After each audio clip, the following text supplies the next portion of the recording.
Hey guys, today I'm going to show you a small absolute hack on running a serverless functions, a webflow serverless functions in HubSpot, so Operations Hub. So our use case is going to be create a batch properties. So now the way that you do it, let's say for instance, number one is to create a custom object. So we're going to call our custom object run serverless. And we're going to just put like this. This is an environment to run the code. Okay, so now here we just call it run. We don't really need anything here, but you're gonna just have one property there and then create.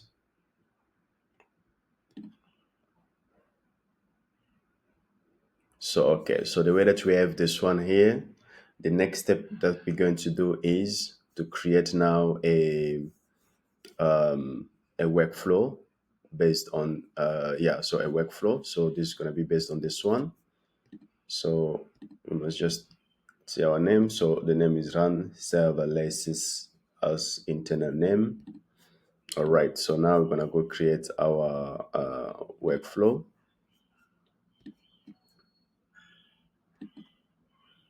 So now when creating the workflow, this is we're going to use our base stuff here. So click run serverless based, we click that and then go. Okay, so now what we're going to do is we're going to just name it like create properties, create batch properties, we save. Here we don't need anything, it's just for us to run the code, and then we select custom code action, and then here we're going to use our API key, and then here we're going to have our script. So we're going to work on our script here. So we have the API key. So this is our API key. So the scope is going to be now, the scope that you're going to use, you're not using the run serverless custom object scope. The scope that you're going to use, the API token scope, is going to be the scope of the property, like which CRM object you're going to create these properties for. So that's going to be that CRM object, if it's a custom object or if it's a contact. So as we are using, we're going to create contact. So let's start. So we have this one here. Let's go get a kind of like a template that you can use quickly. That's going to be easy. Right. So we're going to use the template. So it's going to be the same thing. So here, as you can see, we have our auto access there. The scope need to be whatever scope that you're going to use. So like if it's contact, deals, whatever, let's say for instance, you want to do a bulk properties for the contacts object. Yeah, so that is going to be the object. So now here we're going to play our code. So as you can see in the script here, create a batch of properties. So you can see requirement standard code. We have all the code there. So as we want the contact right there. So now the property value that you're going to use, as you can see, those are the parameters that we're going to need. You can see them, different kind of parameters.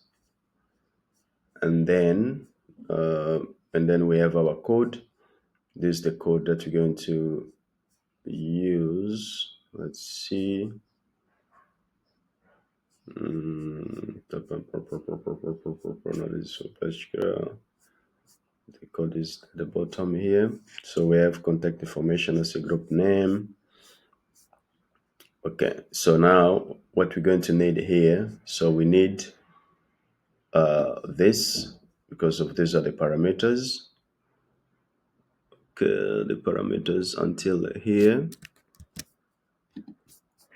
I'm going to copy, paste there.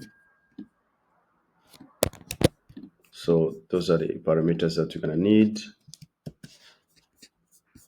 And then as you can see here, so we have different items. So as you can see, we have label, we have string, type, property type, form field, group name, a reference object. Some certain fields we're not going to be able to, we don't need to use them. This is going to just be a basic example. For this exercise, we don't need those other stuff here. I'm going to remove them. So now, so as you can see here, we're going to, so we have this one.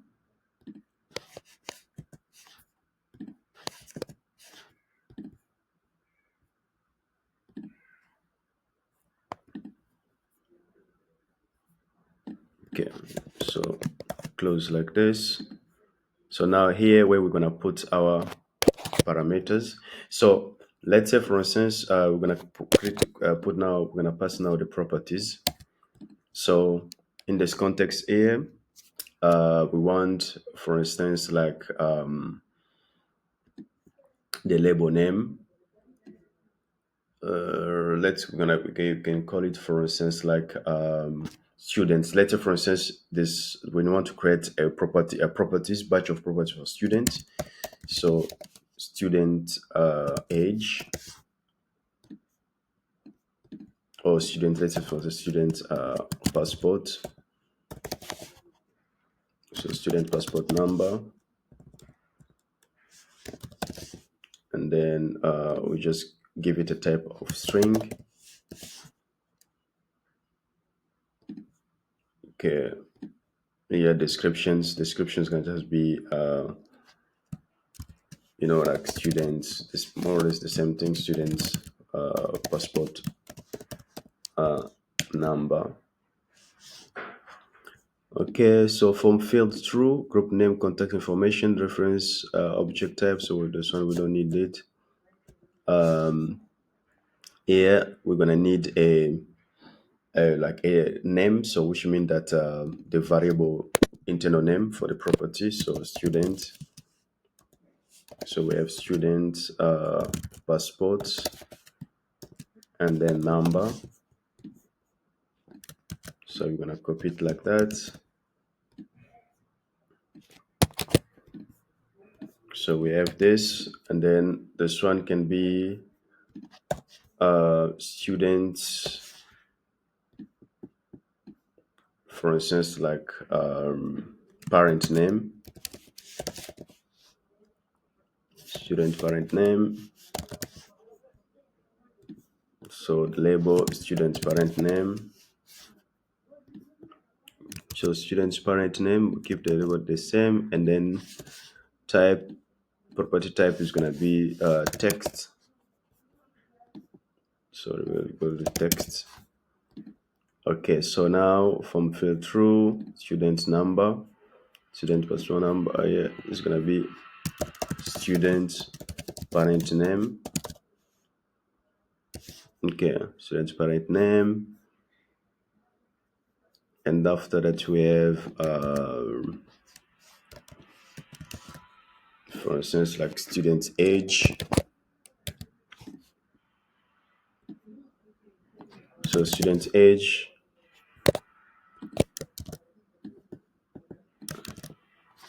then here we put number, and then we have student's age there. All right, so those are the stuff that we have here. Batch input properties.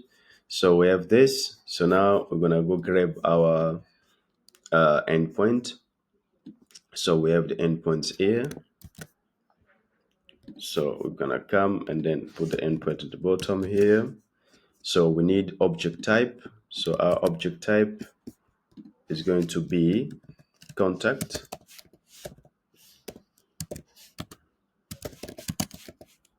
So contact is going to be contact object type.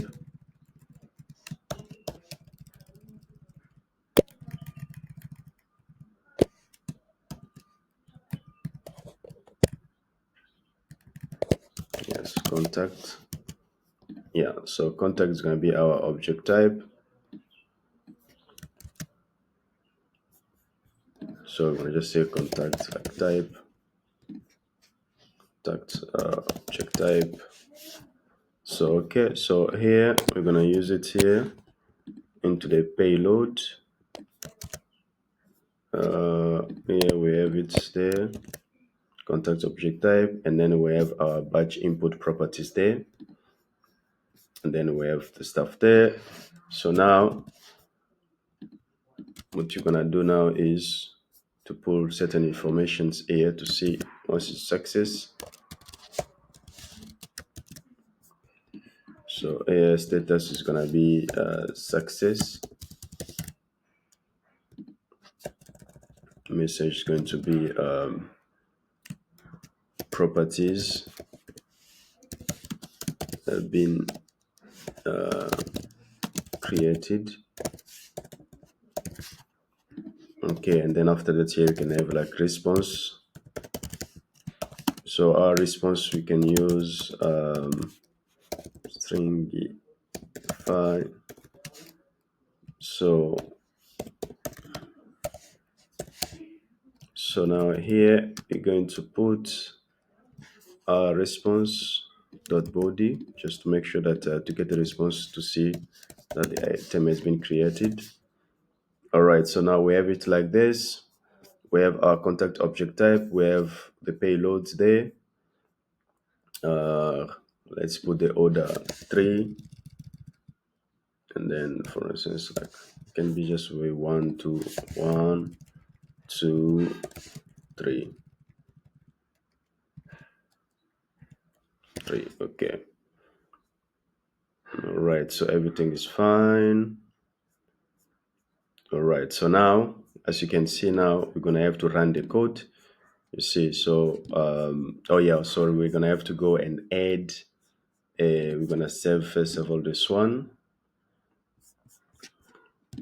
and then go to create a record that's gonna help us to select it here and then run the code.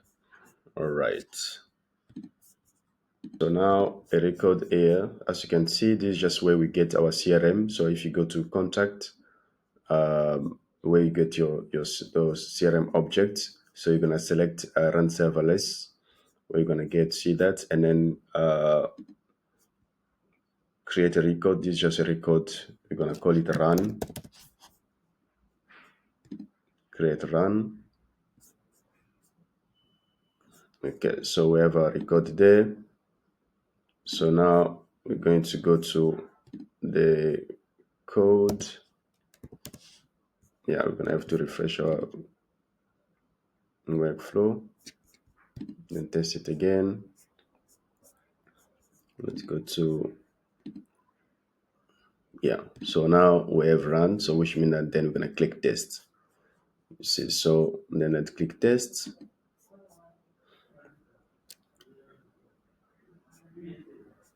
Okay, I'm gonna go check to see the error, validation error.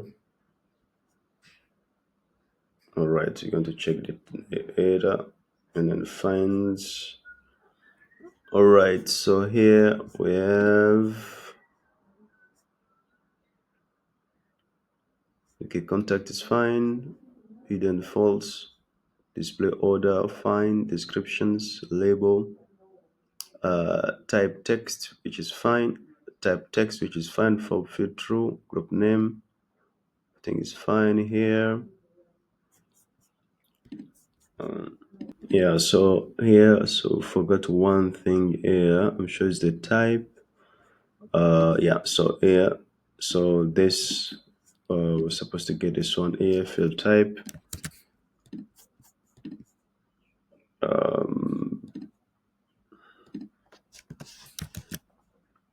So we're supposed to have the type like this, type, and then there we have number. Here it's going to be type still texts, but now it's going to be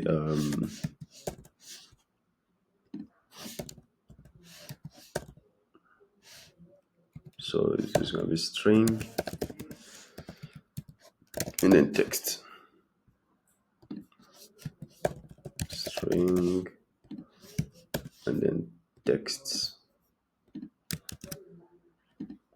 And then we're going to have text there, text. Okay, text, string, number. Okay, let's test again.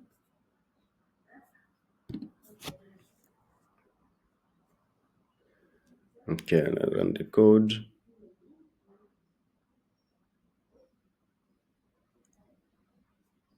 Okay, success. You can see the property has been created. Property has been created. So now we're going to go to our go check. Okay, so we're gonna go check quickly and then to see our properties that has been created.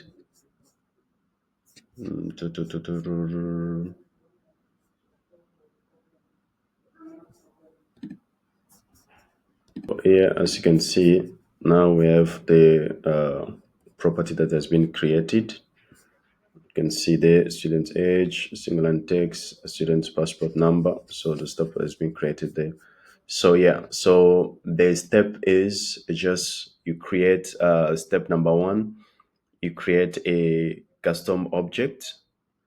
So yeah, so you create a custom object. So once you finish to create a custom object called run serverless functions, and then after that, you're gonna have to create one record called run, and then you create your workflow custom code action. We're gonna base it onto the run serverless based workflow, and then you can put your script. So yeah, it can be any script that you can use just to run your workflow. So this one is nice and quick. Sometimes you don't need even to install an app or something like that. You can just do it in this way. Great. Thank you so much. If you like this video, click a thumbs up and subscribe for more.